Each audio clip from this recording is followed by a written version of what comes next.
ایرانی وزیر خارجہ عباس عراقچی کا حالیہ دورہ پاکستان بھی انتہائی اہم قرار دیا جا رہا ہے اور خود امریکی میڈیا یہ رپورٹ کر رہا ہے کہ ایران نے اس دوران پاکستان کے ذریعے امریکہ کے لیے ایک نیا پروپوزل بھیجا ہے۔ امریکی نیوز ویب سائٹ ایکزیوس کی رپورٹ کے مطابق ایک امریکی عہدیدار اور اس معاملے سے واقف دو سورسز نے بتایا ہے کہ ایران نے اسٹریٹ آف ہرمز کو دوبارہ کھولنے اور جنگ کو مکمل طور پر ختم کرنے کے لیے امریکہ کو ایک نیا پروپوزل دیا ہے، تاہم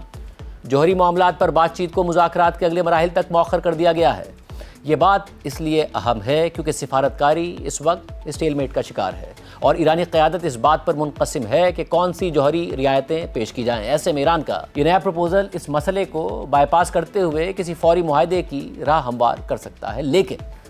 بحری ناکہ بندی ختم کرنے اور جنگ کے خاتمے سے صدر ٹرمپ کو مستقبل کی کسی بھی بات چیت میں اپنا لیوریج کھونے کا خدشہ ہوگا، جو ایران کی افزودہ یورینیم کے ذخیرے کو ختم کرنے اور ایران کو افزودگی روکنے پر آمادہ کرنے سے متعلق، اور یہ دونوں معاملات صدر ٹرمپ کے دو بڑے جنگی مقاصد ہیں۔ اس ساری صورتحال میں 3 امریکی عہدیداروں کے مطابق توقع ہے کہ آج صدر ٹرمپ وائٹ ہاؤس کے سچویشن روم میں ایران کے معاملے پر اپنی ٹاپ نیشنل سیکیورٹی ٹیم اور خارجہ پالیسی ٹیم کے ساتھ ایک اہم اجلاس کریں گے۔ ایک سورس کے مطابق ٹرمپ کی ٹیم مذاکرات میں اسٹیل میٹ اور اگلے ممکنہ اقدامات پر بات کرے گی۔ اہم بات یہ ہے کہ اس معاملے سے واقف دو سورسز کے مطابق عباس عراقچی نے اسلام آباد میں اپنی ملاقاتوں کے دوران جوہری مسئلے کو وقتی طور پر ایک طرف رکھ کر آگے بڑھنے کا منصوبہ پیش کیا ہے۔ ایک سورس نے بتایا ہے کہ عباس عراقچی نے ہفتے کے آخر میں پاکستانی، مصری، ترک اور قطری ثالثوں کو واضح طور پر بتایا کہ ایرانی قیادت کے اندر اس بات پر اتفاق رائے نہیں ہے کہ امریکہ کے مطالبات کا کیسے جواب دیا جائے۔ امریکہ چاہتا ہے کہ ایران کم از کم ایک دہائی کے لیے یورینیم کی افزودگی معطل کر دے اور اپنی افزودہ یورینیم کو ملک سے باہر نکال دے، اور پاکستان کے ذریعے امریکہ کو جو نیا پروپوزل دیا گیا ہے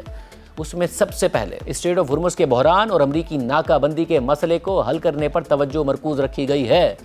اور اس پروپوزل کے تحت جنگ بندی کو طویل مدت کے لیے بڑھایا جائے گا یا فریقین جنگ کے مستقل خاتمے پر متفق ہو جائیں گے اور پھر جوہری مذاکرات بعد کے مرحلے میں شروع کیے جائیں گے۔ یعنی پہلے ایران کی طرف سے اسٹریٹ آف ہرمز بھی کھول دی جائے گی اور امریکہ کی طرف سے ناکہ بندی بھی ختم کر دی جائے گی۔ ایسے میں وائٹ ہاؤس کو یہ پروپوزل موصول ہو چکا ہے، لیکن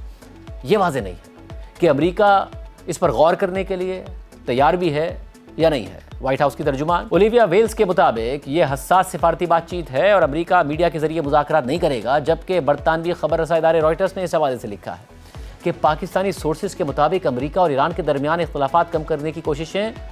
رکی نہیں ہیں۔ حالانکہ براہ راست سفارتکاری اس وقت ناکام ہو گئی تھی جب صدر ٹرمپ نے اپنے نمائندوں کا دورہ منسوخ کر دیا اور کہا کہ ایران جب معاہدہ کرنا چاہے تو خود رابطہ کر لے۔